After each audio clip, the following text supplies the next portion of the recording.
Eyes بن عمر ایک صحابی ہیں اور فتح مکہ والے سال ابھی تک حضرت ابو سفیان رضی اللہ تعالیٰ عنہ مسلمان نہیں ہوئے تھے. تو کسی نے ذکر کیا تو اس نے ابو سفیان رضی اللہ تعالیٰ عنہ کا نام پہلے لیا اور آئز بن عمر کا نام بعد میں لیا. تو میرے اور آپ کے آقا و مولا ناراض ہو گئے اور فرمایا ایسا نہیں کرو گے, تم سردار ہیں قوم کے ابو سفیان اور یہ آئز ایک سادہ مسلمان ہیں, لیکن چونکہ یہ مسلمان ہیں لہذا نام لیتے ہوئے تم پہلے اس کا نام لو گے. اقبال کہتا ہے کہ قطرائے آب وضو کمبرے خوب تر از خون ناب کیسرے, کہ حضرت علی رضی اللہ تعالیٰ عنہ کے در کا غلام کمبر رضی اللہ تعالیٰ عنہ جب وضو کرتے ہیں اور ان کے وضو کے پانی سے جو قطرے گرتے ہیں وہ اس دور کی سپر طاقت سلطنت روم کا شہنشاہ کیسر, کہا کیسر کے خون سے وہ قطرائے وضو زیادہ قیمتی ہے جو محمد عربی کے غلام کے بدن کو چھو کے گزرتا ہے. تو اسلام کی ایک اپنی انوکھی شان ہے, اسلام کا ایک اپنا مزاج ہے. لیکن مانوسیت تحریک نے ایک نعرہ بلند کیا 14ویں صدی کے آغاز میں کہ وحدت ادیان کے ذریعے سے لوگوں کو قریب کیا جائے, اور ان کا مقصد کیا تھا کہ مسلمانوں کو تذبذب کے اندر مبتلا کیا جائے. ان کو کہا جائے کہ دیکھو سارے دین کے ماننے والے لوگ ہیں, سب کو حق ہے, عمل کریں, کوئی حرج نہیں ہے, اور ایک دوسرے کے قریب ہوں, ایک دوسرے کے پاس آنا جانا رکھیں. اس طرح کے کچھ نعرے تراش کے جو ہے وہ ایک فکر انہوں نے دینا چاہی. اور یہ فکر 14ویں صدی کے آغاز میں ہی نہیں تھی بلکہ 14 صدیاں قبل کفار مکہ نے بھی حضور کی بارگاہ میں حاضر ہو کے کہا کہ 1 سال ہمارے بتوں کی آپ عبادت کر لیا کریں اور 1 سال آپ کے معبود کی ہم عبادت کر لیا کریں گے. اس کا فائدہ یہ ہوگا کہ اگر آپ کا دین سچا ہوا تو ہمیں فائدہ ہو جائے گا, ہماری آخرت اچھی ہو جائے گی, اور اگر ہمارا دین سچا ہوا تو آپ کا کام بن جائے گا. باہمی مناقشت, لڑائیاں, الجھاؤ یہ بھی نہیں ہوگا, دونوں کا فائدہ ہو جائے گا. جب انہوں نے یہ پیشکش حضور سے کی تو حضور کے سینہ اطہر پہ سورہ الکافرون کا نزول, قل یا ایھا الکافرون لا اعبد ما تعبدون, اے محبوب فرما دو کہ جن کو تم پوجتے ہو ان کو میں نہیں پوجتا, اور جس کو میں پوجتا ہوں اس کو تم پوجنے والے نہیں ہوں, اور جس کو تم پوجتے ہو میں کبھی بھی اس کو پوجنے والا نہیں ہوں. لکم دینکم ولی دین, تمہارا دین تمہارے ساتھ, میرا دین میرے ساتھ. تو یہ ایک الگ تشخص ہے میرے اور آپ کے آقا و مولا کے سینے پہ اتاری گئی صورت کے ذریعے سے جو واضح کیا گیا. ہر دور کے اندر ایسا ہوا, لیکن میں نے عرض کیا کہ 14ویں صدی کے اندر خاص طور پہ اس کا ڈور ڈالا گیا, اور اس وقت سے یہ تحریکیں چل رہی ہیں. اور بڑے بڑے نام ہیں, ان میں سے کچھ نام آپ بھی جانتے ہیں جو نادیدہ یا دیدہ طور پہ اس فلسفے کے زیر اثر آئے اور انہوں نے یہ تبلیغ شروع کر دی جو اسلام کی بنیادی فکر کے منافی ہے. گزشتہ دنوں پاکستان کی قومی اسمبلی کے اندر ایک مندر کی تعمیر کے حوالے سے جب بات چلی تو ایک صاحب نے کہا کہ کسی دین پر کوئی برتری حاصل نہیں ہے, کہ میں مغرب میں ایک گرجا گھر میں نماز پڑھی ہے اور انہوں نے مجھے اجازت دی ہے. وہ تو چرچ فروخت کر دیتے ہیں, تو آپ مسجد فروخت کر دیں گے؟ وہ اپنا دین ترک کر چکے ہیں, وہ تو ان کی خواہشات کا مجموعہ ہے, تحریف راہ پا چکی ہے, اور انہوں نے ان خواہشات کے نتیجے میں جو مل بیٹھ کے فیصلہ کر لے اس میں وہ اپنی عبادت گاہ کو بیچ دیتے ہیں. تو کیا ہم اپنی عبادت گاہ کو بیچ سکتے ہیں؟ ہم کہتے ہیں جی وہ دیتے ہیں تو ہم بھی دے دیں. یہ کیا بات ہوئی؟ اگر آپ نے ان کی رواداری دیکھی ہے تو ذرا اس کو اپنے سیاسی کلچر کا حصہ بنائیے, تھوڑی سی وسیع و ظرفی کا اظہار کیجئے. مسلم لیگ کے دفتر جو ہیں وہ تحریک انصاف کے لیے کھول دیجئے کہ آپ یہاں اجلاس کر سکتے ہیں, اور تحریک انصاف سے کہیے گا کہ وہ پیپلز پارٹی کے لیے, ان کو کہیے گا کہ آپ نون لیگ کے لیے اپنے دفتر کھول دیجئے. وحدت دیان تو بعد میں ہوگی, وحدت سیاست تو ہو لے پہلے. تم سارے مسلمان ہو, ایک ملک کے رہنے والے ہو, تو پتہ چلے جی یہ بڑے وسیع و ظرف ہیں. وہاں تم اپنے لیڈر کے لیے مر جاتے ہو, اور اسلام کوئی یتیم مذہب ہے, یہ محمد عربی کا لایا ہوا دین ہے. تم اپنے سیاسی مفادات پہ کوئی کمپرومائز نہیں کرتے ہو. یہ کیا تمہارا فلسفہ کہ انہوں نے اپنے چرچ میں اجازت دے دی تو ہم بھی دیں گے؟ میاں ان کی غیرت اجازت دیتی ہے ان کا دین جو خود ساختہ ہے، اور حضرت عیسیٰ کو چھوڑ کے جو انہوں نے اختیار کیا ہے ان کی تربیت ان کے نفس نے کی ہے، اور ہماری مسجد کے حوالے سے تربیت محمد عربی نے کی ہے۔ ہمیں تو یہ بتایا گیا سامان مسجد نہ برائے سوختن نہ برائے فروختن، مسجد تو مسجد رہی، مسجد کے اندر جو ٹوٹی ہوئی چٹائی ہے آپ اس کو بھی نہیں بیچ سکتے۔ باقی وہ آپ کے لیے یا دو چرچ کھول رہے ہیں اور کہیں کہ وہاں نماز پڑھیں اور آئیں، وہاں میں آپ کو اجازت دیتے ہیں۔ میں آپ کو ایک پیشکش کرتا ہوں کہ انہیں کہیں کہ تم بڑے وسیع و ظرف ہو مگر بہت کشادہ ذہن ہے، تو ہمیں مسجد کرتبہ میں نماز پڑھنے دیں۔ مسجد کرتبہ میں جو مسلمانوں کی بنائی ہوئی ہے، 10 مربع کلومیٹر پر پھیلی ہوئی وہ مسجد، اس کے باغات، اس کے احاطے، اس کے متعلقات اگر شامل کریں، حمام شامل کریں تو 10 مربع کلومیٹر پر وہ مسجد تھی، اور 1400 ستونوں پر پھیلی ہوئی مسجد کا حال۔ اللہ اکبر، جب رات ہوتی تو اس زمانے کے اندر 7,500 مشعلیں اس مسجد میں چراغاں کرتی، 30 فٹ اونچا اس کا چھت ہے، اور آج بھی وہ دیکھنے کے قابل ہے۔ اقبال نے بے ساختہ وہاں جا کے کہا تھا کہ تیرا وجود مردان خدا کی دلیل، جنہوں نے بنایا ہے پتہ چلتا ہے کوئی تھا، تیرا وجود مردان خدا کی دلیل، وہ بھی جلیل و جمیل تو بھی جلیل و جمیل، وہ بھی جلیل و جمیل تو بھی جلیل و جمیل، تیرے ستون بے شمار تیری بنا پائیدار، شام کے صحرا میں جیسے ہجوم نخیل۔ تو وہ مسلمانوں نے بنائی ہوئی، 800 سال مسلمانوں نے اندلس میں حکمرانی کی، اب وہ مسجد مسلمانوں کی تعمیر کردہ وہاں موجود ہے اور گرجا گھر میں تبدیل کر دی گئی ہے۔ 2008 میں مقامی مسلمانوں نے پوپ کو درخواست دی کہ جس رواداری کی، مذہبی رواداری کی آپ بات کرتے ہیں، اس رواداری کو قائم کرنے کے لیے ایسا کیا جائے کہ ہمیں بھی اس مسجد میں نماز پڑھنے کی اجازت دی جائے۔ یہاں گرجا گھر ہے، تصویریں لگی ہوئی ہیں، اور وہ آ کے عبادت کرتے ہیں عیسائی، تو ہم بھی ایک گوشے میں عبادت کر لیا کریں۔ مغرب جس رواداری کا پرچار کرتا ہے اس کا عملی ظہور ہو جائے، لیکن پذیرائی نہیں بخشی گئی۔ کہاں گئے وسیع و ظرف؟ تم کہتے ہو گرجوں میں نماز پڑھنے دیتے ہیں، تو وہاں 2 رکعت پڑھ کے دیکھو۔ 2011 میں اللہ نے توفیق دی تو مجھے شوق تھا کہ میں مسجد کرتبہ دیکھوں، بچپن سے پڑھتے آئے، مسجد کرتبہ کی یادیں خیالوں میں نقش تھیں۔ تو جب میں وہاں پہنچا تو وہ دروازے پہ بتا دیتے ہیں کہ یہاں نماز کی اجازت نہیں ہے، تو اب وہ مسجد جہاں قدم قدم پہ اہل علم اور اولیاء کی پیشانیوں اور سجدوں کے نشان موجود ہیں۔ اب مجھے تو گوارا نہ ہوا کہ میں جوتا پہن کے جاؤں، تو میں نے جوتا اتار کے ایک سمت رکھ دیا اور مسجد میں داخل ہوا، تو سیکورٹی کے لوگ میرے پیچھے بھاگے اور کہنے لگے کہ آپ یوں نہیں پھر سکتے۔ میں نے کہا کیوں؟ کہتے آپ نے جوتے اتارے ہوئے۔ تو وہاں تمام مذاہب کے لوگ آتے ہیں، آپ جانتے ہیں کہ ان کے لباس بھی مختصر ہوتے ہیں، تو میں نے کہا انہوں نے تو لباس بھی نہیں پہنے ہوئے، تو مجھے اس کی اجازت دیتے کہ میں جوتا اتار دوں؟ انہوں نے لباس اتارے ہوئے۔ تو وہ کہنے لگے جی نہیں۔ میں نے کہا مجھے بات سمجھاؤ کس طرح؟ تو جو گفتگو ہوئی وہاں، جو میرے ساتھ ترجمان تھے ان کے ذریعے سے، وہ یہ تھی کہ چونکہ مسلمان مسجد کی تعظیم کرتے ہیں، اور مسجد کی تعظیم عبادت کا روپ ہے، اور وہ مسجد کو تقدس دے کر کے اس کی تعظیم کرتے ہیں، اور آپ نے جو جوتا اتارا ہے آپ کی نیت میں مسجد کی تعظیم یہی ہے۔ میں نے کہا بالکل یہی ہے، یہاں بڑے بڑے مشائخ اولیاء بیٹھتے رہے تو کس طرح میں اپنے جوتوں سے اس پہ فرش کو رون دوں؟ تو انہوں نے کہا جی ہمیں اجازت دے۔ تو ان سے بہت کہا، لیکن وہ کہنے لگے یہ ہو ہی نہیں سکتا، تو ہم ساری مسجد نہیں دیکھ سکے اور واپس آ گئے۔ اور 2014 میں پھر دوبارہ جانا ہوا، پھر یہی میرے ساتھ مسئلہ ہوا۔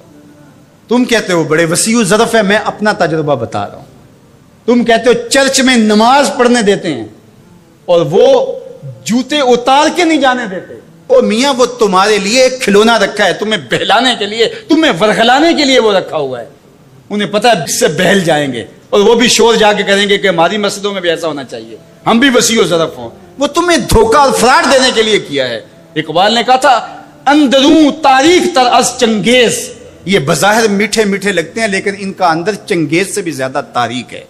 تو جو گرجے فروخت کر دیتے ہیں، آج آیا صوفیہ کہ ان کو کیوں تکلیف ہو گئی؟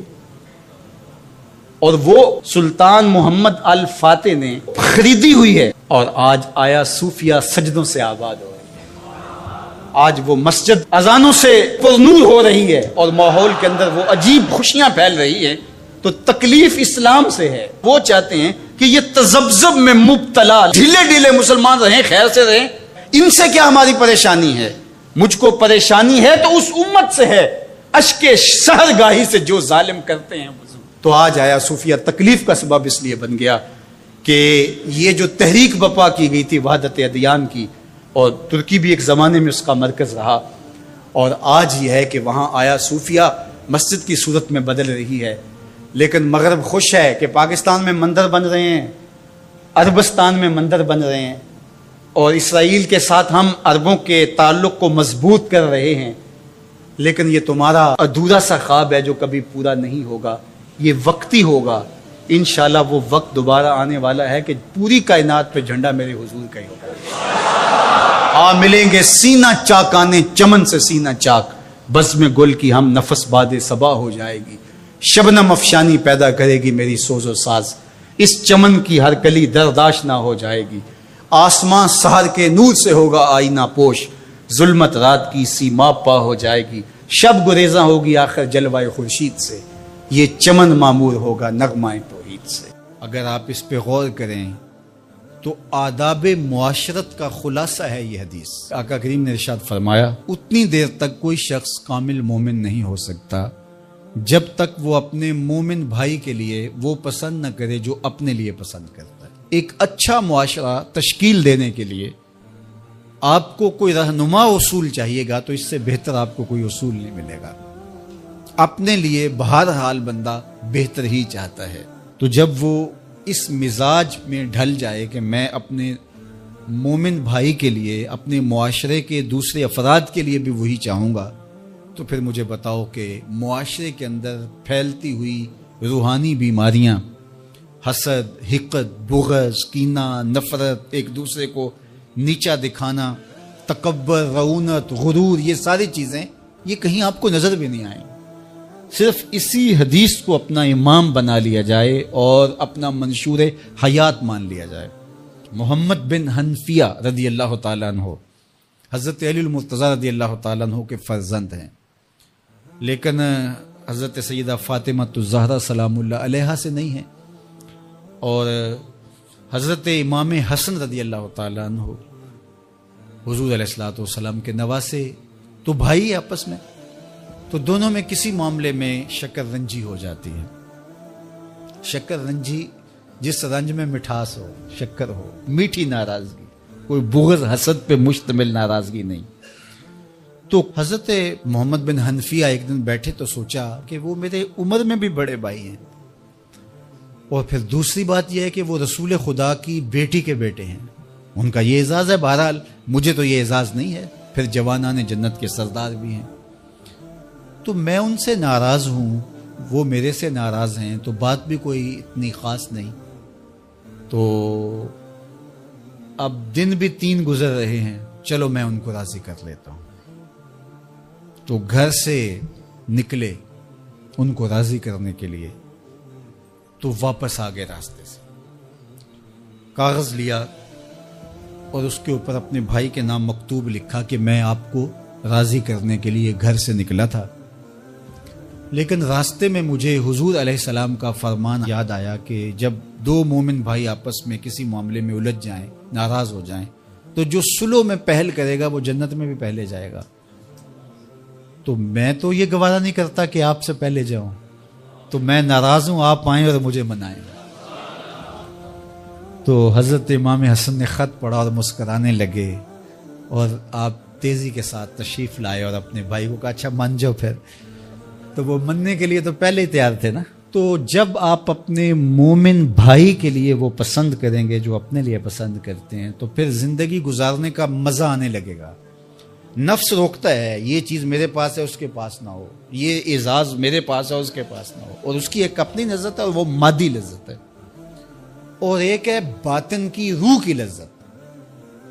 تو روح کی لذت نفس کی لذت سے کہیں زیادہ اور کہیں دیر پا اور کہیں مختلف ہے۔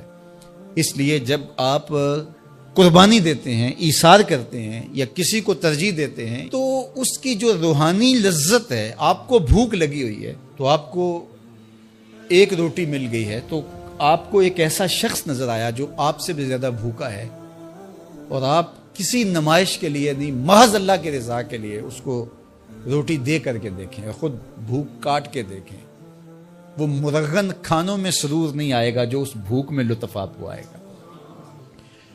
تو حضور علیہ السلام کا یہ فرمان اپنے عمل کا حصہ بنا لیں، اور اپنے بھائیوں سے جو خونی رشتے سے جڑے ہوئے بھائی ہیں وہاں سے شروع ہو کر کے پورے معاشرے کے اندر اس کا عملی نفاذ کریں۔ آپ کو اتنا سرور آئے گا اور باطن میں اتنا نور آئے گا، اور اس قدر معاشرے میں خوبصورتی کی بنیاد پڑے گی۔ اور اگر ہم آج اس حدیث کو اپنے لیے خضر راہ بنا لیں تو یہ اس پہ عمل کرنا کوئی مشکل نہیں ہے۔ یہ آپ ابھی سے جب اٹھیں گے تو اپنے ساتھ والے کو ترجیح دے دیں گے کہ پہلے یہ گزر جائے، تو ابھی سے شروع ہو جائے گا یہ کام۔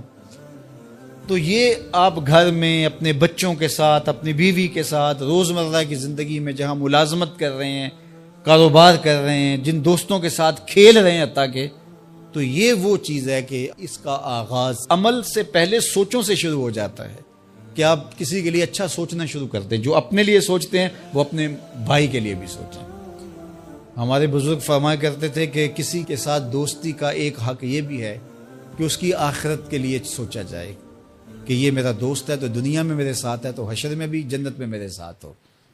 تو اس کی ہدایت کے لیے اگر نماز نہیں پڑھتا تو اس کو نماز کی طرف لے کر آئیں، اگر اس کے معاملات کے اندر خرابیاں ہیں تو ان کو دور کرنے کی کوشش کریں، اور اس کو آہستہ آہستہ اچھائی کا خوبہ بنا لیں۔ کوئی بھی اتنی جلد معاف نہیں کرتا، ماں بھی اتنی جلد اپنی اولاد کو معاف نہیں کرتی جتنی جلد بندوں کو اللہ معاف فرماتا، بلکہ جو صغائر ہیں وہ تو بغیر توبہ کے ہی معاف ہوتے رہتے ہیں۔ فرمایا کہ جب تم وضو کرتے ہو تو اعضائے وضو کے گناہ جھڑ جاتے ہیں وضو سے، اور ہمیں پتہ بھی نہیں ہوتا۔ بہت سارے صغیرہ گناہ ایسے بھی ہیں کہ ہم ان صغائر کا ادراک بھی نہیں کر پاتے، لیکن وہ ہمارے سے جڑے ہوئے ہوتے ہیں، اور اسی طرح جب وہ ہمارے سے جھڑتے ہیں تو ہمیں ادراک بھی نہیں ہوتا کہ وہ ہمارے ساتھ جڑے تھے اور ہمارے سے دور بھی ہو گئے اور ہمیں پاک صاف کر دیا گیا۔ ایک نماز سے دوسری نماز تک کا وقت درمیان کے اندر ہونے والے گناہوں کا کفارہ ہے۔ ایک جمعہ دوسرے جمعے تک، ایک رمضان دوسرے رمضان تک گناہوں کا کفارہ ہے۔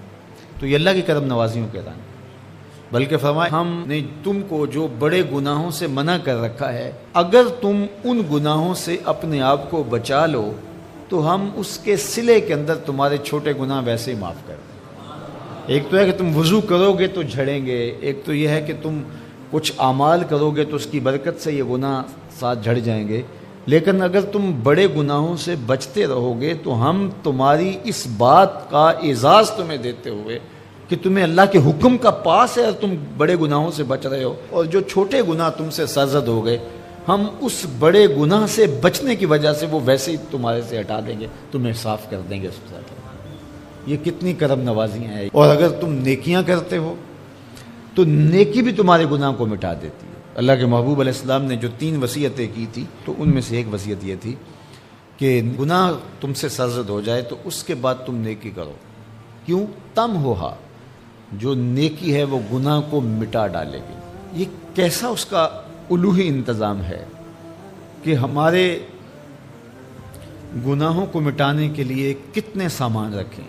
چھوٹے گناہ سرزد ہو گئے ہیں تو وضو کرنے سے، نماز ادا کرنے سے معاف ہو گئے، صدقہ کرنے سے معاف ہو گئے، کسی کو مسکرا کر ملنے سے معاف ہو گئے، رستے میں پڑی ہوئی چیز ہٹا دی تو اس سے معافی ہو گئی، دروشی پڑا تو گناہ معاف ہو گئے اور خطائیں دھل گئیں اور درجات بلند ہو گئے، اور نیکی کی تو ساتھ گناہ بھی معاف ہو گئے۔ تو باقی رہی بات کہ کبیرہ گناہ، بڑی بڑی باتیں، تو شرک سے بڑی بات تو کوئی نہیں ہے، سب سے بڑا گناہ تو شرک ہے، لیکن اگر بندہ توبہ کر لیتا ہے تو اللہ شرک کو بھی معاف کر دیتا ہے۔ ایمان شرک سے برات کا اظہار ہے تو شرک بھی معاف ہو گیا، ورنہ شرک معاف نہیں، اور باقی کبائر بھی توبہ سے، رجوع اللہ سے معاف ہو جاتے ہیں۔ یہ کتنی اس کی کرم نوازیوں کے رنگ ہیں کہ اس کے حضور جب آپ آ جائیں اور اپنی معذرت پیش کر دیں تو وہ بندے کو شرمندہ نہیں کرتا کہ تم نے یہ کیا. جب بندہ کوئی جرم کر بیٹھتا ہے، کسی سے زیادتی کر بیٹھتا ہے اور حقیقی زیادتی ہوتی ہے، تو پھر اس کے پاس جاتے ہوئے ڈرتا ہے کہ اس کا رد عمل کیا ہوگا. میں نے یہ زیادتی کی، واقعتاً زیادتی کی. اب اس کا سامنا کرتے ہوئے ڈرتا ہے کہ جب میں جاؤں گا معاف کرے گا نہیں کرے گا، دونوں ہی مکان ہوتے ہیں. پھر معاف کرے گا تو کتنا رگیدے گا، مجھے کتنا احساس دلائے گا، اور اس کے بعد معاف کرے گا. تو بندے کے قدم اٹھتے بھی ہیں اور کئی وسواس اس کے ساتھ جڑے ہوئے ہوتے ہیں کہ معافی ہوگی یا نہیں ہوگی، اور میری تذلیل ہوگی یا میری کیا صورتحال ہوگی. کسی سے بھی معافی مانگتے ہوئے اسی لیے لوگ اڑ جاتے ہیں. بعض اوقات وہ جانتے بوجھتے ہوتے ہیں کہ ہم نے یہ زیادتی کی ہے، اپنے بھائی کا دل دکھایا ہے، حق مارا ہے، زیادتی کی ہے، لیکن وہ اس احساس سے بچنے کے لیے تو پھر آہستہ آہستہ آہستہ آہستہ وہ اس کے عادی ہو جاتے ہیں. لیکن آپ اور میں گناہ کرتے ہیں تو گناہ کرنے کے بعد جب خیال پیدا ہوا کہ معافی مانگنی چاہیے، تو جب ہم وضو کر کے قدم اٹھاتے ہیں توبہ کے لیے تو ہمیں کوئی ایسا وسوسہ نہیں ہوتا کہ وہ معاف نہیں کرے. بلکہ حضرت داتا گنج بخش علی حجویری علیہ رحمہ کشف المعجوب میں ایک بزرگ کا قول نقل کیا کہ جس نے توبہ کی اللہ نے اسے معاف کر دیا. تو پھر ایک دوسرے بزرگ کا قول پیش کیا، کہا نہیں ایسا نہیں ہے کہ جس نے توبہ کی اللہ نے اسے معاف کر دیا، بلکہ یہ ہے کہ جس کو اللہ نے معاف کرنا تھا اس کو توبہ کی توفیق دے. وہ خود کہتا ہے نا کہ توبوا الی اللہ، میری طرف آؤ، رجوع کرو اور میری طرف آ کے اپنے گناہوں کی معافی مانگو. تو اللہ توبہ کے لیے بلا رہا ہے، تو جب بلا رہا ہے تو اس کا مطلب ہے معاف کر دیا تو بلا رہا ہے نا. اب اگر اس کے باوجود بھی کوئی نہیں آتا تو پھر اس کی حماقت اور اس کی بے وقوفی ہے. وہ کتنا دل کمایا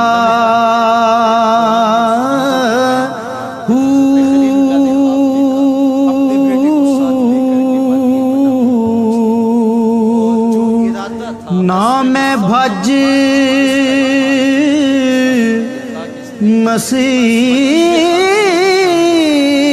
مسیتی وڑیا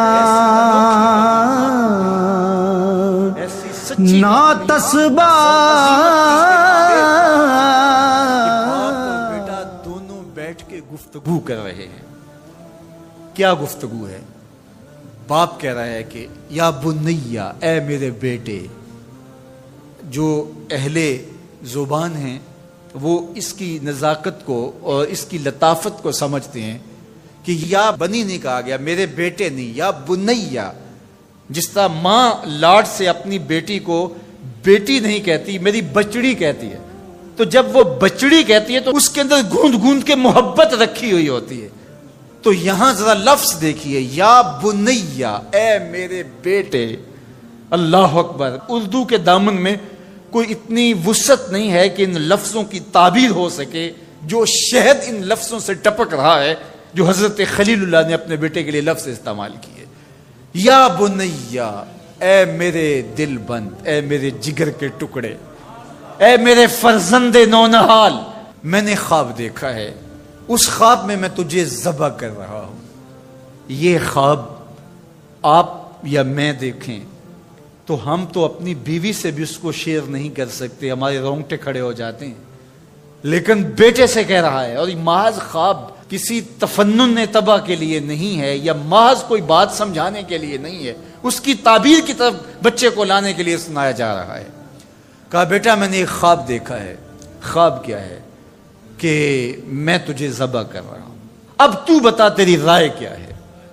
اللہ اکبر. اب باپ بیٹے سے کہے کہ میں تجھے ذبح کرنا چاہتا ہوں تو بیٹے کا رد عمل کیا ہوگا؟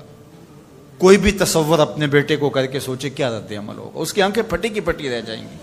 وہ باپ کے ہوش و حواس پہ شک کرنے لگ جائے گا، کہے گا کیا بول رہے ہو، ہوش ٹھکانے ہیں؟ باپ ہو، سفاک ہو، کیا لہجہ ہے تمہارا، مجھے ذبح کرو گے؟ لیکن یہ فیضان نظر تھا یا کہ مکتب کی کرامت تھی؟ سکھائے کس نے اسماعیل کو آداب فرزندی؟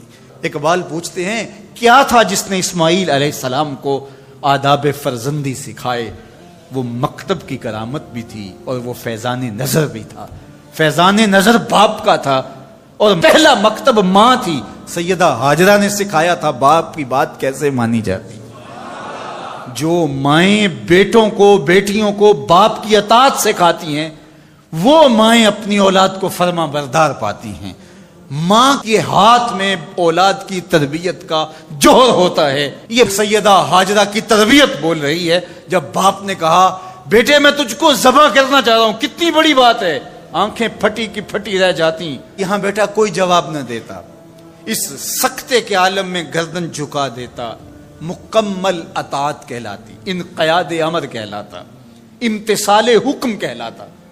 باپ کہتا میں تجھے ذبح کرنا چاہتا ہوں, بیٹا خاموش ہو جاتا. السکوت من الرضا, لمحے حساس ہوں تو خاموشی بھی رضا مان لی گئی تو بیٹا صرف خاموش ہو جاتا, سر جھکا لیتا. یہ کافی تھا, انقیاد امر تھا, حکم کی تعمیل تھی, امتثال امر تھا.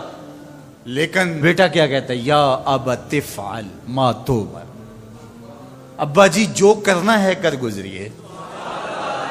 باپ نے جو پوچھا تھا وہ ذبح کے حوالے سے پوچھا تھا, تو ذبح کا جواب ذبح سے مکمل امتثال امر ہے. لیکن بیٹا 2 قدم آگے بڑھ کے کہتا ہے یا ابت, اے میرے پیارے باپ.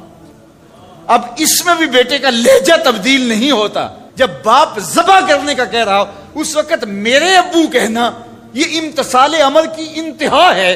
اور آگے کیا کہا, افعل کر گزریے. یہاں یہ نہیں کہا ذبح کیجئے, باپ نے کہا ذبح کرنا چاہتا ہوں, لیکن ذبح کے جواب میں ذبح نہیں آیا. ذرا دل تھام کے بیٹھیے, کتنا امتثال امر اور مکتب کی کرامت کا کیسے ظہور ہوتا ہے. یا ابا تفعل ما تؤمر, اے ابو ذبح کیا, جو بھی کرنا ہے کر گزریے. ماں میں عموم ہے, عموم. ما تؤمر, جو بھی حکم ہے, ذبح کیا ہے, جو بھی کرنا ہے کر گزریے. رہی بات میری تو یہ کام چھوٹا تو نہیں, ستجدنی انشاءاللہ من الصابرین. آپ دیکھیں گے میں صبر کر کے دکھاؤں گا, میں صبر کر کے دکھاؤں گا, تڑپوں گا بھی نہیں. اب یہ منظر قرآن نے بیان کیا. فلما اسلما, جب دونوں نے طے کر لیا. کیا طے ہوا؟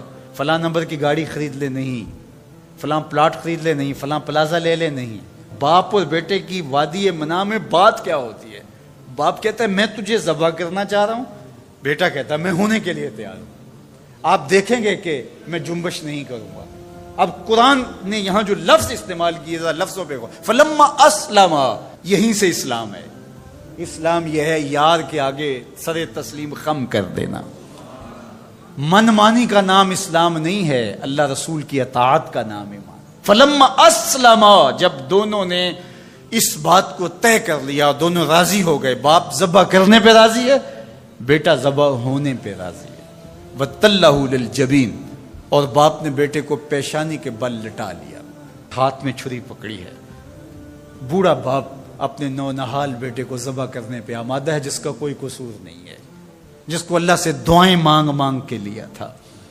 اللہ اکبر. کارکنان قضاء و قدر دم بخود ہیں, آسمان بھی سوگ کی چادر اوڑے ہوئے, وادی منع تھر تھر کانپ رہی ہے. رضوان جنت اور حوریں سسک رہے ہیں, مالک قیامت آنے والی ہے. کہا تم بھی کہتے تھے خلیفہ ہمیں بناؤ, ذرا میرے بندے کا انداز عبادت بھی دیکھو, میرے بندے کی بانکی ادا بھی دیکھو, میرے حکم پر اس کی تعمیل دیکھو. اللہ اکبر. حضرت خلیل اپنے بیٹے کو لٹا کے ہاتھ میں چھری پکڑے, بیٹے کو ذبح کرنے کے لیے آگے بڑھتے ہیں. ہاتھ میں چھری لیے ہے اور گردن پہ رکھتے ہیں, اور پوری قوت کے ساتھ چھری کو گردن پہ پھیر دیتے ہیں, لیکن ایک بال بھی نہیں کٹتا. اس کا یہ مطلب ہی کہ چھری نے اب کام نہیں کیا, میں کیا کروں. کہا شاید میرے دل میں کوئی ایسی بات آ گئی جس سے چھری کو روک دیا گیا. جلدی سے چھری کو پاس پڑی لکڑی یا پتھر پہ مارا. لما تقطع یا سکین, اے چھری کاٹتی نہیں ہے. آواز آئی الخلیل یامرنی والجلیل ینہانی. خلیل کاٹنے کا کہتا ہے, جلیل کہتا ہے خبردار ایک بال بھی کاٹا. پھر تیز کرتے ہیں اور دوبارہ چھری گردن پہ رکھتے ہیں. اللہ اکبر. گلا کٹ جاتا ہے, خون بہنے لگتا ہے. حضرت خلیل خوش ہو جاتے ہیں, آنکھوں سے پٹی کھول دیتے ہیں.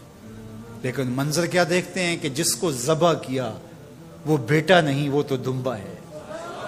اور حضرت اسماعیل پاس کھڑے مسکرا رہے ہیں. بے ساختہ زبان سے نکلا اللہ اکبر. حضرت اسماعیل بولے لا الہ الا اللہ واللہ اکبر. جبریل امین جو دمبا لے کے آئے تھے وہ بھی پاس کھڑے اور مسکرا رہے تھے, بولے اللہ اکبر وللہ الحمد. اب ابراہیم علیہ السلام کی سرشاری کا عالم جبریل امین موجود ہیں اور دمبا پڑا ہوا ہے. اب ظاہر ہے بات سیدھی سیدھی ہے کہ اللہ کے حکم سے سب کچھ ہوا. حضرت ابراہیم علیہ السلام کے قلب اطہر کو تسلی ہو گئی, لیکن عین اس موقع پر وحی کی چمک سے منا کی وادی روشن ہو گئی اور وحی نازل ہوتی اور آواز آتی ہے وَنَادَيْنَاهُ أَن يَا إِبْرَاهِيمُ قَدْ صَدَّقْتَ الرُّؤْيَا إِنَّا كَذَلِكَ نَجْزِي الْمُحْسِنِينَ. عین اس موقع پہ ہم نے بھی آواز دی, ابراہیم بس تو نے واقعی خواب پورا کر دکھایا. ہم نے تیری سنت کو قیامت تک باقی رکھا اور اس تیری نشانی مٹنے نہیں پائے گی. صدیاں بیتنے کے بعد آج بھی منا کی قربان گاہ سے لے کر دنیا کے آخری کونے تک سنت ابراہیمی کو زندہ کیا جاتا ہے. اللہ اکبر, کتنا جگرا تھا اس باپ کا اللہ کی رضا کے لیے.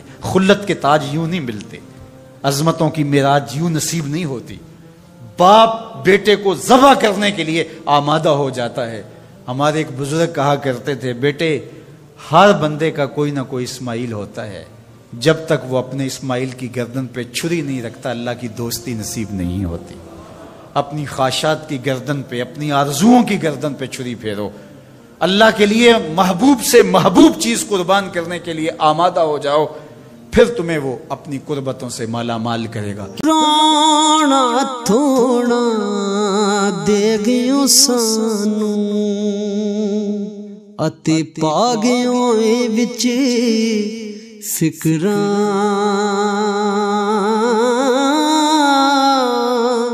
پاٹی لیر پرانی وانگوں